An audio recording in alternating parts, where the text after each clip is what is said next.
ሐሰተኛ የጋብቻ ሰርቲፊኬት አዘጋጅታችሁ በተለያዩ ሃይማኖታዊ ወይንም ደግሞ ባህላዊ የጋብቻ ስርዓት ፈጽማችሁ ነገር ግን እውቅና የሌለው ከሆነ የአሜሪካን ኢሚግሬሽን ሙሉ በሙሉ አይቀበለውም ማለት ነው።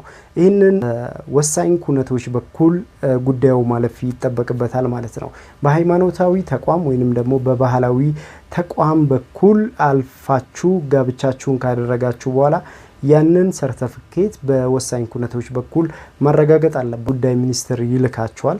የውጭ ጉዳይ ሚኒስትር ኢትዮጵያ ውስጥ የተደረገ ጋብቻ መሆኑን ካረጋገጠላችሁ በኋላ የአሜሪካን ኢሚግሬሽን የጋብቻ ውላችሁን ወይንም የጋብቻ ሰርቲፊኬታችሁን ይቀበላችኋል ማለት ነው። ተጨማሪም የቪዛና የኤምባሲ መረጃዎችን ከፈለጋችሁ ኢትዮ ትራቭልን ሰብስክራይብ በማድረግ የተለያዩ መረጃዎችን ወደ እናንተ እናደርሳለን።